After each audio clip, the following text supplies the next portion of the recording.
Hello friends, this is Professor Sominath Mitkari. I welcome you all in my online class.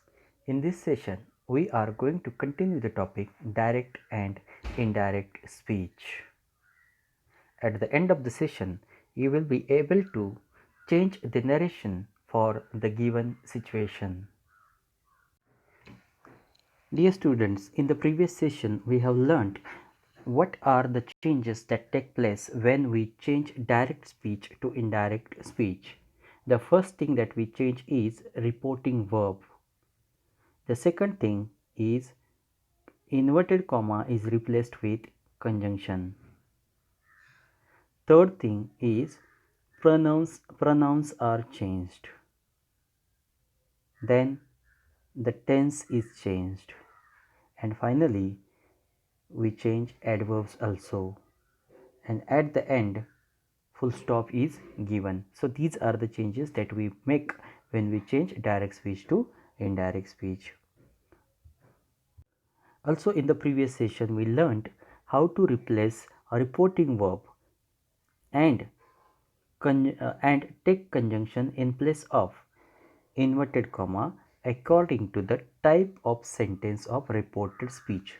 Reported स्पीचच्या sentence टाईपनुसार reporting verb आणि conjunction कसं घ्यायचं हे आपण पाठीमागच्या लेक्चरमध्ये शिकलो. Now in this session we will learn how to change the adverbs. Adverb कसे बदलायचे ते आता पाहूया. So see, if in direct speech now is the adverb, it changes to then. जर डायरेक्ट स्पीचमध्ये नाऊ हे ॲडवर्ब असेल तर त्याचा बदल इनडायरेक्टमध्ये देन असा होतो. हेअर असेल तर it is change to there. This changes to that. These changes to those. does changes to so. Today changes to that day. Tonight changes to that night. Tomorrow changes to the next day. Yesterday changes to the day before. Last night changes to the night before. Ago changes to before. And next changes to the following. So in this way we change the adverbs in direct speech to indirect speech. या पद्धतीने direct स्पीचमध्ये जर नाव, here, this, these असे ॲडवर्ब्स आलेले असतील तर त्याचा बदल then, there, that, those अशा पद्धतीने करावा. The next important change is change in tense. Tense कसा बदलावा. रिपोर्टेड स्पीचमधला टेन्स कधी आणि केव्हा बदलावा त्याच्या काही कंडिशन्स आहेत, त्या कंडिशननुसारच तो बदलला जावा. Let us see. If the reporting verb is in past tense, the tense in reported speech should be as given below. पहा, रिपोर्टिंग वर्ब जर पास्ट टेन्समध्ये असेल तरच टेन्स बदलावा. लक्षात घ्या. रिपोर्टिंग वर्ब जर पास्ट टेन्समध्ये असेल म्हणजे सेड टू, सेड टू हे रिपोर्टिंग वर्ब पास्ट टेन्समध्ये आहे, सेड आहे, तरच रिपोर्टेड स्पीचचा टेन्स चेंज करावा.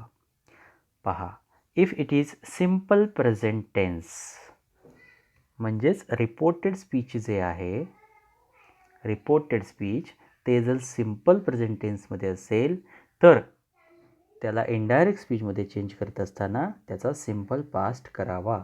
For example, he said to me I teach English. Now check. Said to हे पास्ट टेन्समध्ये आहे आणि हे पास्ट टेन्समध्ये असल्यासच रिपोर्टेड स्पीच म्हणजेच आय टीच इंग्लिश हे रिपोर्टेड स्पीच आहे, तर याचा टेन्स चेंज करावा. For example, he told me, said टूचं टोल्ड घेतलं आपण कारण असर्टिव्ह सेंटेन्स आहे. आय टीच इंग्लिश हे असर्टिव्ह सेंटेन्स आहे म्हणून आपण टोल्ड घेतलं. इन्व्हर्टेड कॉमाच्या ऐवजी दॅट घेतलं कारण आय टीच इंग्लिश हे असर्टिव्ह सेंटेन्स आहे. त्यानंतर टीचच्या ऐवजी आपण टॉट घेतोय म्हणजेच आपण सिम्पल पास्ट टेन्स तयार करतोय. आयच्या ऐवजी प्रोनाऊन ही घेतलेलं आहे. तर प्रोनाऊन्स कसे चेंज करायचे आपण नेक्स्ट स्लाईडवरती पाहूया. सध्या आपण टेन्सवरती कॉन्सन्ट्रेट करूया.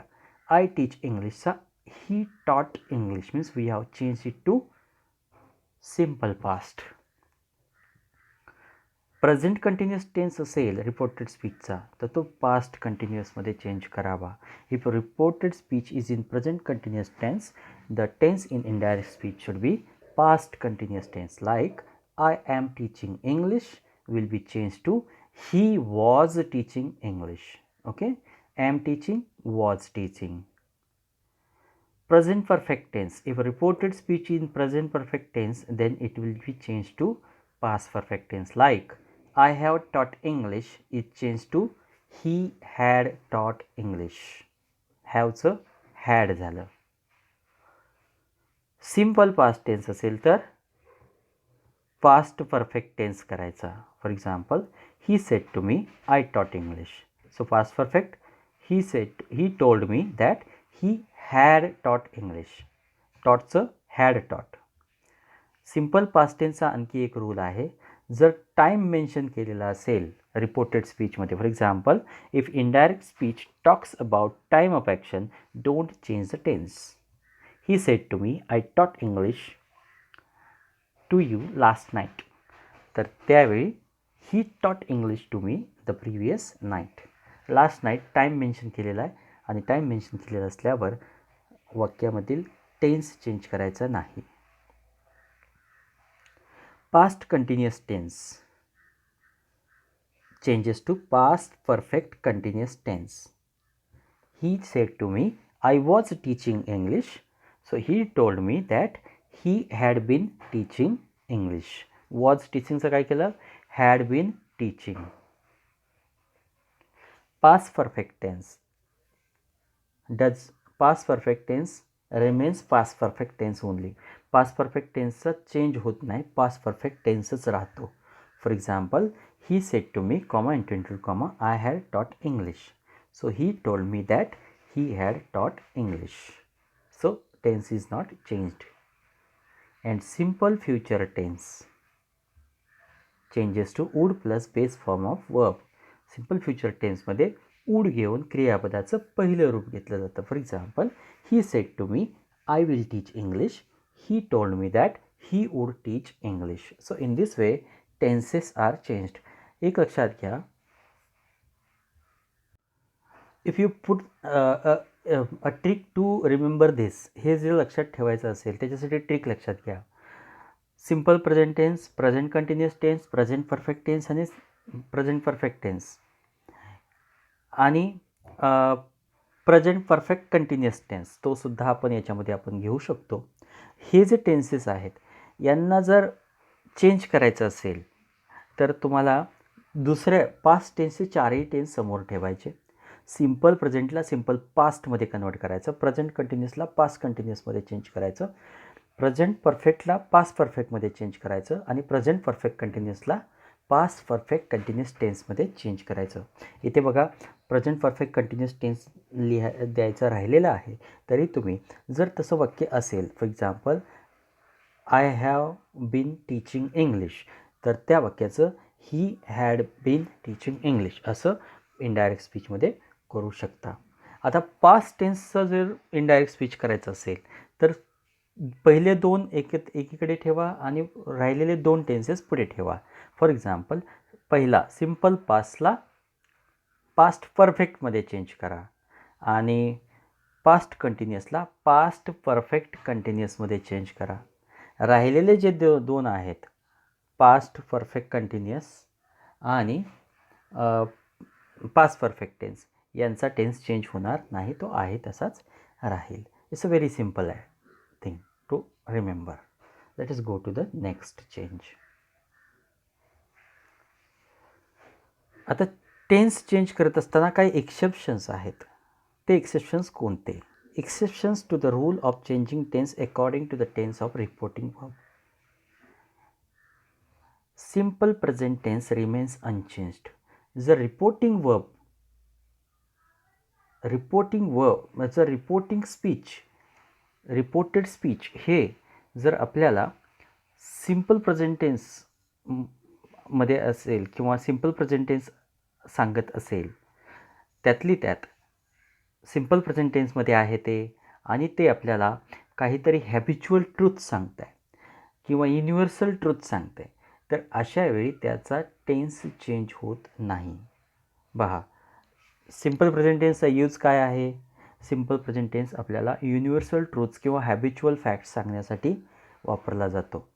मग जर रिपोर्टेड स्पीचमध्ये सिम्पल प्रेझेंट टेन्समध्ये वाक्य असेल आणि ते आपल्याला काहीतरी युनिव्हर्सल ट्रूथ सांगतं आहे किंवा सायंटिफिक फॅक्ट सांगतं आहे किंवा काहीतरी हॅबिट सांगतं आहे, तर अशा वेळी त्या वाक्याचा टेन्स चेंज होत नाही. For example, the teacher said that the earth revolves round the sun. The earth revolves round the sun हे युनिव्हर्सल ट्रूथ आहे किंवा फॅक्ट आहे तो. म्हणून जर रिपोर्टेड स्पीच जरी सेड असलं, याच्या अगोदरच्या वाक्यांमध्ये काय सांगितलं होतं? रिपोर्टेड स्पीच जर सेड असेल तर टेन्स चेंज करावा. रिपोर्टिंग वर्ब जर सेड असेल, तर रिपोर्टेड स्पीचचा टेन्स चेंज करावा. परंतु रिपोर्टिंग वर्ब सेड आहे असे असतानाही रिपोर्टेड स्पीचचा आपण टेन्स चेंज करत नाही आहोत. का? तर रिपोर्टेड स्पीच आपल्याला युनिव्हर्सल ट्रूथ किंवा हॅबिच्युअल फॅक्ट सांगत आहे म्हणून. If reporting verb is in simple present tense or simple future tense, simple present tense किंवा सिम्पल फ्युचर टेन्समध्ये जर रिपोर्टिंग वर्ब असेल तर रिपोर्टिंग वर्ब कोणते? सेड असतं ना, सेड. तर सेड जर सिम्पल प्रेझेंट टेन्समध्ये किंवा फ्युचर टेन्समध्ये असेल तर रिपोर्टेड स्पीचचा टेन्स चेंज करायचा नाही. जसं he says I want to eat ice cream. He says आहे ते. सेज म्हणजे सिम्पल प्रेझेंट टेन्समध्ये आहे. मग सिम्पल प्रेझेंट टेन्समध्ये जर ते असेल तर त्याचा पुढचं जे वाक्य आहे I want to eat ice cream याचा टेन्स चेंज करायचा नाही. For example, he says that he wants to eat ice cream. पहा, वॉन्ट आणि wants present simple present tense ठेवलेला आहे. ना फक्त सिम्पल प्रेझेंट टेन्सच नको तर प्रेझेंट टेन्समधला कुठलाही टेन्समध्ये रिपोर्टिंग वर्ब असेल तर, for example, he says, he is saying, he has said, he has been saying असं कोणतंही तिन्ही असतील. किंवा फ्युचर टेन्समध्ये he says, he will say, he will be saying, he will have said, he will have been saying असं असेल तर reported स्पीचचा टेन्स चेंज करू नये. Next, change in pronoun. Pronoun कसे बदलतात पहा. Pronoun should be change according to person of speaker and listener. बोलणारा कोण आहे आणि ऐकणारा कोण आहे आणि रिपोर्टेड स्पीचमध्ये आलेलं प्रनाउन कोणाशी संबंधित आहे त्याच्यानुसार प्रनाउन्स चेंज करायचे. For example, first person pronoun. First person pronoun म्हणजे कोणते असतात? I, my, me, mine, we, our, us, ours हे आले फर्स्ट पर्सन प्रनाउन. तर हे कसे चेंज करायचे पहा.